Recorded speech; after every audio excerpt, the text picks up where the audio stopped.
नमस्कार, स्वागत है आप सभी का एबी स्टार न्यूज में और मैं हूं आपके साथ जुबैर चौधरी। वक्त हो चला यूपी के बुलेटिन अपना उत्तर प्रदेश का, जहां सबसे पहले बात करेंगे महोबा की। बता दें कि महोबा में बीजेपी युवा मोर्चा की तरफ से नव मतदाता सम्मेलन का आयोजन किया गया। तो महोबा में बीजेपी युवा मोर्चा ने नव मतदाता सम्मेलन का आयोजन किया, जहां पहली बार मतदाता बने 18 साल से 23 साल के युवाओं को बीजेपी पार्टी से जोड़ने के लिए अभियान चलाया गया। बता दें कि युवा मोर्चा की तरफ से नव मतदाता सम्मेलन, घर घर जाकर संवाद, महाविद्यालयों के बाहर पंजीकरण शिविर लगाने के काम भी इस दौरान किया गया। इस मौके पर युवा मोर्चा के जिला अध्यक्ष संदीप तिवारी ने प्रेस कॉन्फ्रेंस कर आयोजन की जानकारी दी, जहां उन्होंने बताया कि देश में 8 करोड़ नव मतदाताओं को चिन्हित कर 50 लाख मतदाताओं का महासम्मेलन आयोजन किया जाएगा, जिसे प्रधानमंत्री नरेंद्र मोदी संबोधित करेंगे। इसी के चलते महोबा की 2 विधानसभाओं के स्कूल में नव मतदाताओं को प्रधानमंत्री मोदी वर्चुअली माध्यम से संबोधित भी करेंगे। इसकी यशस्वी प्रधानमंत्री आदरणीय श्रीमान नरेंद्र मोदी जी 25 जनवरी को नव मतदाता जो पहली बार वोट कर रहे हैं, इन सभी को वर्चुअली संवाद करेंगे। प्रत्येक विधानसभा में 2 स्थान पे कार्यक्रम रखा गया है। महोबा जनपद में 2 विधानसभा हैं, जिसमें अपना महोबा विधानसभा में बब्बू महाविद्यालय है अपना चरखारी नहीं खन्ना, तो वहाँ पे कार्यक्रम रखा गया है। दूसरा कार्यक्रम अपना श्रीनगर नवोदय महाविद्यालय में कार्यक्रम रखा गया है। 11 बजे प्रधानमंत्री जी वर्चुअल संवाद करेंगे। चरखारी विधानसभा में अपना कार्यक्रम जैतपुर के व्यास पैलेस में रखा गया है। इसकी यशस्वी प्रधानमंत्री आदरणीय श्रीमान नरेंद्र मोदी जी। तो बुलेटिन में बात कर लेते हैं सिद्धार्थनगर की, जहां भी बीजेपी की तरफ से नव मतदाता सम्मेलन का आयोजन किया गया। तो यूपी में भारतीय युवा मोर्चा की तरफ से नव मतदाता सम्मेलन का आयोजन किया जा रहा है।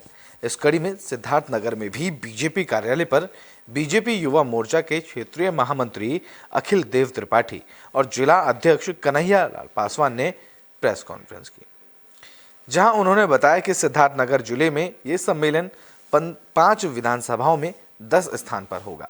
इस सम्मेलन के माध्यम से प्रधानमंत्री नरेंद्र मोदी युवा मतदाताओं से मुखातिब होंगे और हमेशा की तरह उनकी बातें युवाओं के लिए प्रेरणादायी होंगी। आने वाले 25 तारीख को यानी परसों भारतीय जनता युवा मोर्चा एक बड़े पैमाने पर नव मतदाता सम्मेलन पूरे देश में करने जा रही है। इसी क्रम में हमारे सिद्धार्थनगर जनपद के सभी 5 विधानसभाओं के 10 स्थानों पर नव मतदाता सम्मेलन होगा, जिसमें वीडियो कॉन्फ्रेंसिंग के माध्यम से माननीय मोदी जी नए मतदाताओं को संबोधित करेंगे। हमारे इस सिद्धार्थनगर जनपद के प्रत्येक विधानसभा में 2-2 स्थान चिन्हित हैं, जहां एलईडी बड़े एलईडी को लगा करके बड़ा कार्यक्रम मंच कुर्सी इत्यादि की व्यवस्था करके हमारे नए मतदाताओं से हम लोगों ने संपर्क किया है, रजिस्ट्रेशन किया है। जनता पार्टी अनेक क्षेत्रों में काम कर रही है। उसी निमित्त अपने इस जनपद में भारतीय जनता पार्टी युवा मोर्चा के नेतृत्व में जो अपने इस आने वाले 24 के लोकसभा चुनाव में जो पहली बार मतदाता बने हैं, ऐसे नव मतदाताओं को सम्मानित करने के लिए, सम्मान देने के लिए एक नव मतदाता सम्मेलन हम लोग कर रहे हैं, जिसमें अपने भारतीय जनता युवा मोर्चा के हमारे क्षेत्रीय महामंत्री भाई अखिल देव त्रिपाठी जी और इस जनपद के जिला अध्यक्ष भाई गौरव मिश्रा जी के नेतृत्व। तो अब बुलेटिन में बात कर लेते हैं बागपत की। बागपत में बिनौली के शिव मंदिर में हवन का आयोजन किया गया। इस दौरान भक्तों की तरफ से रथ यात्रा भी निकाली गई। तो बागपत के बिनौली गांव स्थित शिव मंदिर में हवन का आयोजन किया गया। इस दौरान भक्तों ने रथ यात्रा निकाली, जो शिव मंदिर रामलीला ग्राउंड से शुरू हुई और गांव का भ्रमण करते हुए सभी मंदिरों से होते हुए वापस रामलीला ग्राउंड पहुंची। रथ यात्रा में मनमोहक झांकियों ने लोगों का दिल जीत लिया। माहौल ऐसा हो गया था जैसा भगवान श्री राम के 14 साल का वनवास पूरा करके अयोध्या लौटने पर हुआ था। भगवान राम के उपलक्ष्य में हमने ज्योत बत्ती की है और भंडारा किया है, माल्यार्पण किया है भगवान राम जी की मूर्ति पे और भंडारा चल रहा है। सैकड़ों की संख्या में हमारे यहाँ गैदरिंग हुई है, आदमी आए हैं भंडारे का प्रसाद खाने के लिए और शाम तक का भंडारा चलेगा। जो मोदी जी के आह्वान पर शाम को दिवाली मनाई जाएगी पूरी खुशी के साथ, और कार्य संपन्न होने के बाद फिर कन्याओं को खाना और भोजन दिया जाएगा, कन्या जमाई जाए। तो बुलेटिन में बात कर लेते हैं फर्रुखाबाद की, जहां पर किन्नर सम्मेलन का आयोजन किया गया। इस दौरान किन्नर समाज के लोगों की तरफ से कलश यात्रा भी निकाली गई। तो फर्रुखाबाद में किन्नर समाज की तरफ से सम्मेलन का आयोजन किया गया। इस मौके पर किन्नरों ने शहर में कलश यात्रा निकाली। इस यात्रा में कई राज्यों से आए हजारों किन्नरों ने भाग लिया। किन्नरों ने फतेहगढ़ के मुख्य मार्गों से यात्रा निकाली, तो वहीं कलश यात्रा के दौरान किन्नर समाज के लोगों ने अपने सर पर कलश रखकर पूरे नगर का भ्रमण किया। बता दें कि किन्नर समाज की तरफ से आयोजित सम्मेलन 27 जनवरी तक चलेगा।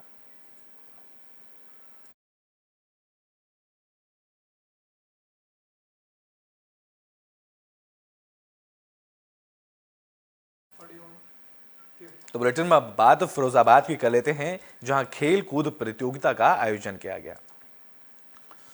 तो फिरोजाबाद में खेल कूद प्रतियोगिता का आयोजन हुआ।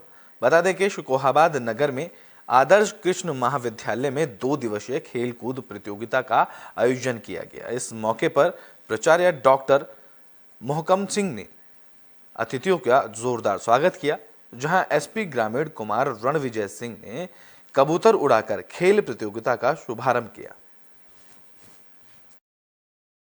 आज ये शुकोहाबाद स्थित एक ही कॉलेज डिग्री कॉलेज का आज 77th स्पोर्ट्स डे है, और जो एनुअल स्पोर्ट्स डे होता है उसमें आज यहाँ पे सभी बच्चे तैयारी के साथ आए हुए हैं। उनका अभी डिफरेंट इवेंट्स में पार्टिसिपेशन होगा। उसके ओपनिंग के समय हम लोग यहाँ पे थे। इस कॉलेज के प्रिंसिपल साहब और बाकी जितने स्टाफ हैं सब लोगों ने इसकी तैयारी की है, और आज मैं सबको हमने अपनी शुभकामनाएँ दी, और उद्घाटन के साथ ये स्टार्ट हो गया है, इसका शुभारंभ हो गया है, और अगले 2 दिन तक ये इवेंट्स चलेंगे और बच्चे बड़े एनर्जी के साथ इसमें बड़े। तो बुलेटिन में बात फिरोजाबाद की कर लेते हैं, जहां मकान के निर्माण के दौरान हादसा हुआ। इस दौरान एक मजदूर की मौत हो गई, जिसके बाद मजदूर के परिजनों ने जमकर हंगामा किया।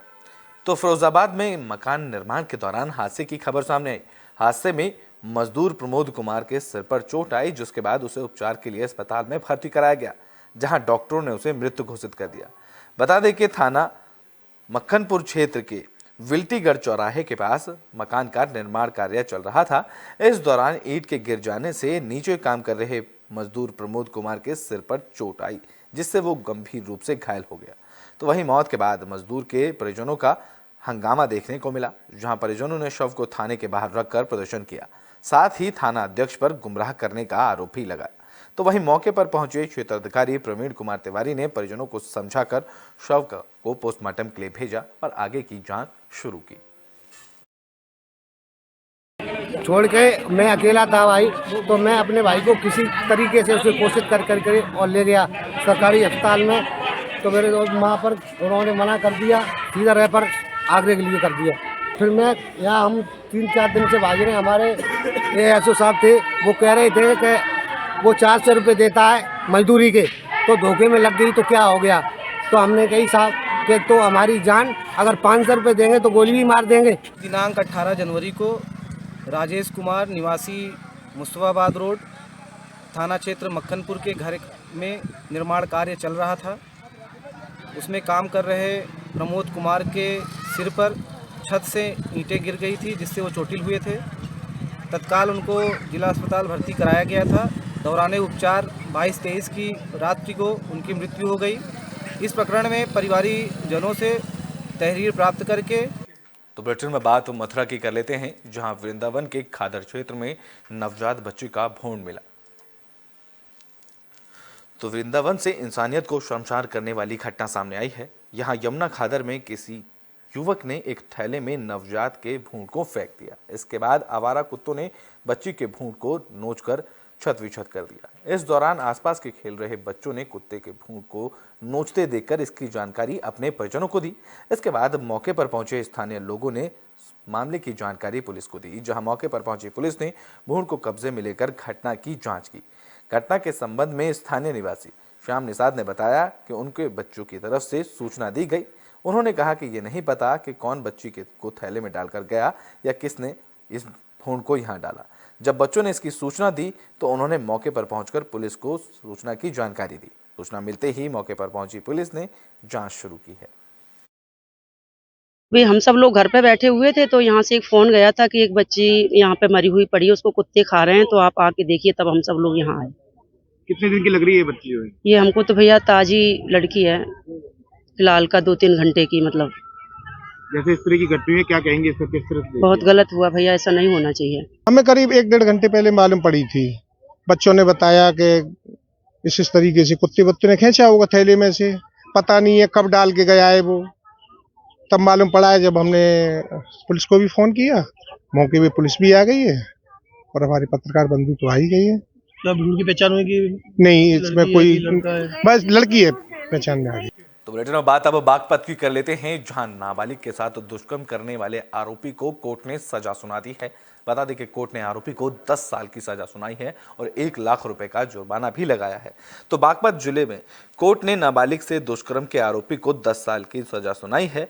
गांव के प्रधान पर ही नाबालिग के साथ दुष्कर्म करने का आरोप लगा था। कोर्ट में 5 गवाहों ने अपने बयान दर्ज कराए, जिसके बाद बागपत कोर्ट ने अपना फैसला सुनाया। बता दें कि मामला चांदीनगर थाना क्षेत्र के गड़ीकल नजरी गांव का है, जहां 15 अक्टूबर साल 2016 को गांव के ही पूर्व प्रधान निर्दोष पर नाबालिग के साथ दुष्कर्म करने का आरोप लगा था। जानकारी के मुताबिक एडीजे कोर्ट में चल रहे केस में 5 गवाहों की गवाही के बाद अदालत ने यह फैसला सुनाया, जहां आरोपी को 10 साल की सजा सुनाई गई। साथ ही आरोपी पर 1 लाख रुपए का जुर्माना भी लगाया गया। आज एडीजे पंचम सुशील कुमार जी के द्वारा सरकार बनाम निर्दोष की पत्रावली थाना चांदीनगर की, उसमें आज न्यायालय के द्वारा अभियुक्त को 10 साल की सजा और 1,10,000 जुर्माना किया। ये पत्रावली शासन द्वारा चिन्हित थी। इसमें जो अभियुक्त था उस समय गांव का प्रधान था। थाना चांदीनगर में गांव पड़ता है कलंजरी, गड़ी कलंजरी, वहाँ का था। जो पीड़िता थी, इससे अभियुक्त को एक बच्चा था और उसका जो FSL है DNA वो मैच है। और इसमें हमारी तरफ से 5 गवाह पेश हुए थे। ये घटना 15/10/2016 की है और इसमें जो हमारे पैरोकार है थाना चांदीनगर के योगेश कुमार जी ने काफ़ी अच्छी पैरवी की है। काफ़ी तो बुलेटिन में बात पीलीभीत की कर लेते हैं, जहां सर्दियों का सितम देखने को मिला है। बता दें कि यहाँ एक स्कूल की छात्रा की हालत खराब हो गई। तो पीलीभीत शहर समेत पूरे जिले में शीतलहर का प्रकोप देखने को मिल रहा है। बीते दिनों स्कूल में शीतलहर के चलते कई दिन की छुट्टी दी गई थी। इस दौरान सोशल मीडिया पर एक वीडियो तेजी से वायरल हुआ, जिसमें प्राथमिक स्कूल की छात्रा ठंड के चलते बेहोश हो गई। घटना संज्ञान में आने के बाद शिक्षा विभाग में हड़कंप मच गया। दरअसल लंबे अरसे से पीलीभीत में सर्दी का सितम जारी है। जिले में कई बार ऐसा मौका आया कि तापमान 4 डिग्री तक भी पहुंच गया है, जिससे आम लोगों को सर्दी का सितम झेलना पड़ रहा है। लंबी छुट्टी के बाद जब कक्षा 1 से 8 तक के विद्यालय खोले गए तो बच्चे स्कूल पहुंचे, जहां बरहा गांव में स्थित कंपोजिट विद्यालय में प्रार्थना के दौरान एक छात्रा बेसुध हो गई। छात्रा के बेहोश होने से विद्यालय में हड़कंप मच गया। आनन फानन में शिक्षकों ने आग का प्रबंधन कर छात्रा को ठंड से निजात दिलाई। इसके बाद छात्रा को शिक्षकों ने घर भेज दिया। जिले में कड़ाके की ठंड को देखते हुए डीएम प्रवीण कुमार ने कक्षा 1 से 8 तक के स्कूलों की छुट्टियां बढ़ाने का फैसला लिया है। डीएम के निर्देश पर शिक्षा विभाग ने 1 से 8 तक के स्कूलों की छुट्टियां 28 जनवरी तक बढ़ा दी हैं।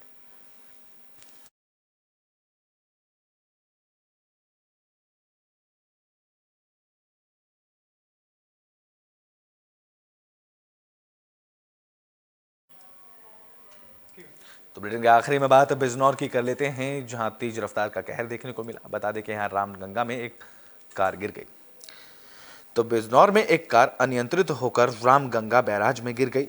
कार में 5 लोग सवार थे। इनमें से 4 की मौत हो गई, जबकि एक युवक किसी तरह कार का शीशा तोड़कर बाहर निकल आया, जिससे उसकी जान बच गई। एक ही गांव के 4 युवकों की मौत से पूरे क्षेत्र में हड़कंप मच गया। बता दें कि यह पूरा मामला शेरकोट और अफजलगढ़ बॉर्डर पर स्थित रामगंगा बैराज का है।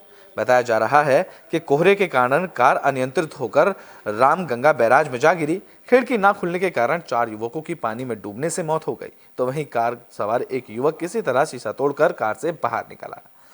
वह कार के ऊपर खड़े होकर शोर मचाने लगा, जिसे सुनकर स्थानीय लोगों को हादसे का पता चला। इस दौरान सूचना पर पहुंची पुलिस ने चारों के शवों को कब्जे में लेकर पोस्टमार्टम के लिए भेजा। साथ ही क्रेन की मदद से कार को भी बाहर निकाल लिया गया।